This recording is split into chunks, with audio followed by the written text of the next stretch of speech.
Ethan Cole returned from war to a hometown that looked peaceful, but every quiet street felt louder than the battlefield he left behind. Memories he never spoke of trailed him like shadows, especially the one moment that shattered him beyond repair. What once felt safe now felt foreign, as if the world had moved on while he remained frozen in a single terrible second. But when injustice erupts in his new civilian job, something inside him reawakens. Something fierce, conflicted, and impossible to silence.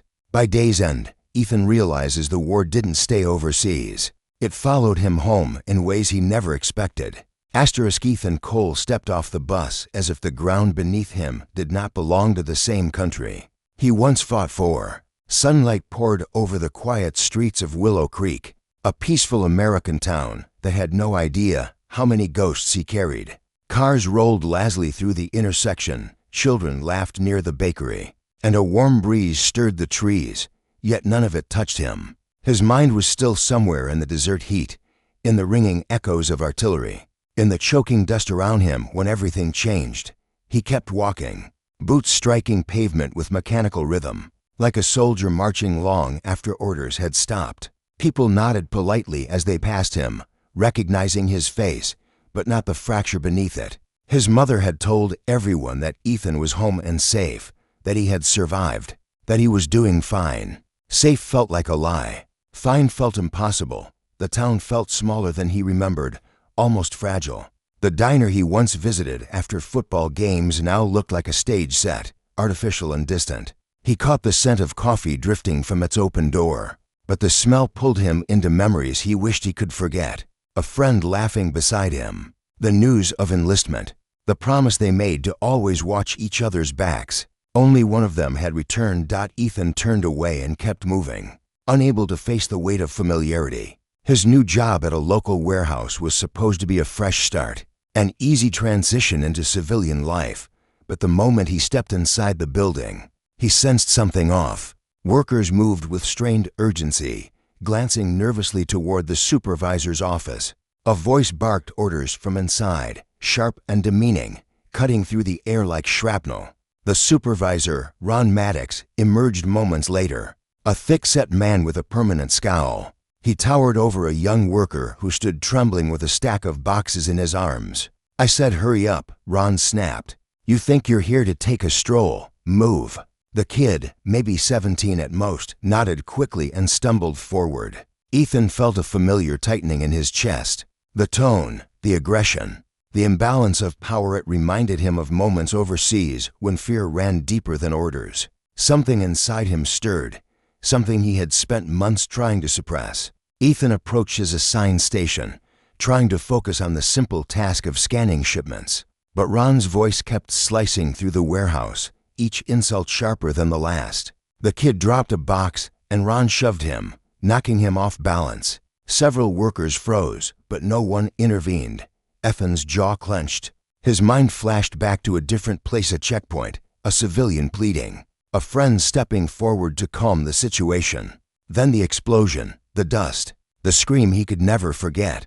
He inhaled shakily. This wasn't the desert. This wasn't war. But the injustice felt the same. When Ron moved toward the kid again, Ethan stepped forward before he could stop himself. "That's enough," Ethan said quietly. Ron spun around, surprised. "You got something to say, new guy?" Ethan kept his voice steady. "He's doing his job. You don't need to treat him like that." A low murmur rippled across the room. No one ever challenged Ron. The supervisor's eyes narrowed as he took a step closer, puffing himself up like a territorial dog. "You think you know how this place runs? You've been here, what, an hour?" Ethan didn't flinch. "Long enough," Ron smirked, leaning in. "Listen, soldier boy, maybe the army let you bark at people, but here I'm the one in charge. And if you can't handle that, the door's right behind you." Ethan felt heat rise under his skin, but he forced his fists to unclench. Violence wouldn't help. It never had. But walking away from someone who needed help felt like betrayal, another failure he couldn't carry. The kid looked at Ethan with wide, fearful eyes, silently pleading for the moment to end. Ethan stepped back, not because he feared Ron, but because the storm in his mind was getting louder. He needed air. He walked outside, breathing deeply as sunlight washed over him. But the brightness didn't settle him. It only made the contrast sharper. How could the world be so calm while his insides trembled? He sat on the curb, hands shaking. He tried grounding himself, counting breaths, focusing on the rhythm, but memories pushed through. His friend, Mason, lying on the ground, blood soaking the dust. Ethan's screams swallowed by chaos. The unbearable truth that he had survived while Mason hadn't. A car door slammed nearby, pulling him back to the present. The kid from the warehouse approached, hesitant. "Hey, thanks for stepping in," he said softly. Ethan nodded. "What's your name?" "Caleb," the boy replied. "Ron's always like that. Worse when he's stressed." He paused, voice dropping. "Most people just stay out of his way." Ethan studied him, thin frame, tired eyes. The kind of fear that didn't come from one bad day but from many. "You shouldn't have to deal with that," Ethan said. Caleb shrugged. "It's a job." Ethan felt the weight of those words. So many people fought battles no one saw. Before he could respond, Ron's voice boomed from the doorway. "Break's over. Both of you, inside." Caleb flinched. Ethan stood slowly, steadying himself. The moment he faced the warehouse again, something inside him hardened. He wasn't sure what the next hours would bring, but he sensed a storm building when he could no longer walk away from as he stepped back inside. The world felt heavier, like the air before a brewing thunderstorm, and somewhere deep within him, a truth he had tried to ignore whispered back to life. The war had never really ended. It had only changed shape. As the hours crept on, Ethan felt tension coil tighter inside him, every instinct warning that the day was not finished with him yet. Ron's stare kept burning from across the warehouse, promising trouble the moment an opportunity appeared. Ethan tried to focus, but something deep within whispered that a line had already been crossed. And when the final whistle blew, he knew the next moment would change everything, for him alone. Daylight poured over Willow Creek the next morning, but Ethan woke with the same heaviness that had followed him since the warehouse incident. He lay still for several minutes, listening to the distant hum of passing cars, trying to convince himself that today might be easier, gentler, something other than another reminder that he was no longer the man he once had been. But a knot already tightened in his chest, a warning that the world outside would not wait for him to catch up. When he finally stood, sunlight filled the small room, yet nothing inside him felt illuminated. Every bright ray seemed to underline the shadows he carried. At the warehouse, Ethan noticed the shift immediately. Whispers among workers, stolen glances toward Ron's office, and tension so thick it felt almost visible in the beams of morning light. Caleb stood near the loading dock, shoulders hunched, eyes down, clutching a clipboard like a shield against everything that waited to strike. Ethan approached him quietly, sensing the tremor in the boy's breathing before a single word was spoken. "Rough morning?" Ethan asked, keeping his voice gentle. Caleb nodded without lifting his head. "Ron's worse today. Said he's making an example out of me." Ethan felt heat rise through him, the same heat that once pushed him forward under enemy fire, except now there were no bullets, only a quiet cruelty that left different scars. Ron emerged from his office moments later, his boots thudding against the concrete as if he wanted the entire warehouse to feel each step.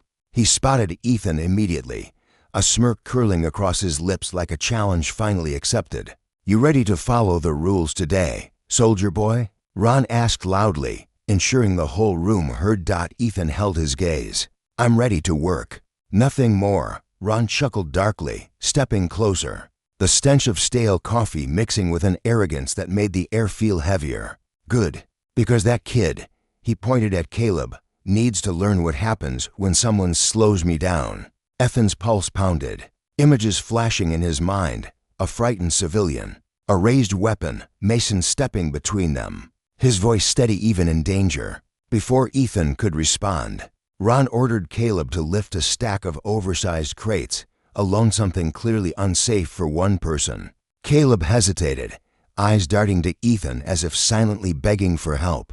Ethan stepped forward. "He can't lift those alone." Ron crossed his arms. "Then maybe you'd like to help him break the rules." Ethan felt the warehouse shrinking, the walls bending inward like an echo of the bunkers overseas, where danger hid behind every breath. But this time the enemy wasn't a uniformed threat. It was a man abusing power because no one had ever stopped him. Ethan walked toward the crates and placed a hand on Caleb's shoulder. "I'm helping him." "That's final." Ron's face darkened, but he said nothing, watching with simmering resentment as Ethan and Caleb lifted the crates together, slowly and carefully. For a moment, the warehouse felt united in a silent rebellion. Workers glanced toward Ethan with something like hope, something long forgotten. But the moment shattered when Ron slammed his clipboard onto a table and shouted, "Ethan Cole, my office, now." Ethan followed him reluctantly, feeling every worker's eyes on his back, each look a mixture of fear, gratitude, and uncertainty. Inside the office, Ron closed the door with a violent shove. "You think you're some kind of hero? You embarrassed me," Ethan breathed slowly, grounding himself. "I didn't embarrass you. I protected someone." Ron stepped closer, lowering his voice to a venomous whisper. "You have no idea who you're dealing with." Ethan's jaw tightened. "And you have no idea what I've lived through." For the first time, Ron hesitated, sensing a depth in Ethan's tone that hinted at danger far beyond workplace defiance. But instead of backing down, he sneered. "One more outburst and you're done here." Ethan stepped back into the warehouse with a renewed heaviness, but also a strange clarity. He couldn't keep pretending nothing was wrong, not with Caleb, not with himself. The rest of the shift passed in tense silence, each arm pressing harder against him. When the final whistle blew, Ethan walked Caleb outside, wanting to make sure the boy got home safely. The parking lot glowed with late afternoon sunlight, long shadows stretching across cracked pavement like warnings he didn't yet understand.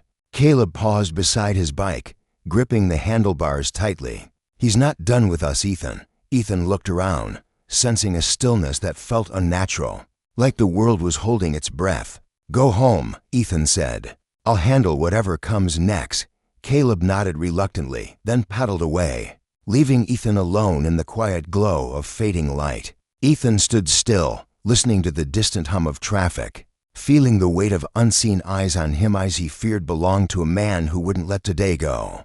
The wind shifted, carrying the faint scent of diesel and something colder, something that reminded Ethan of nights overseas when danger crept in quietly before striking. He tightened his fists, not in anger but in readiness, understanding that a new battle had already begun, one that had nothing to do with uniforms, and everything to do with the choices he would make now. As the sun dipped lower, he started walking, unsure of his next move, but certain of one thing: he was done suffering in silence.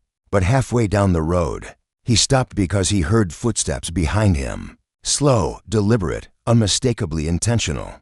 He turned slightly, catching a flicker of movement in the corner of his eye. And in that instant, he knew trouble had followed him into the open. The air grew colder, the sky darker, and every instinct Ethan had honed through years of combat rose to the surface, warning him that the night would not end quietly. And as he stepped forward, heart steadying for whatever approached, he realized this was only the beginning of a fight he could no longer walk away from. He inhaled sharply, letting the fading daylight press against his skin, grounding him just enough to remain steady. Though uncertainty crawled beneath every breath he took, he moved toward the sound, not out of fear but out of a quiet resolve.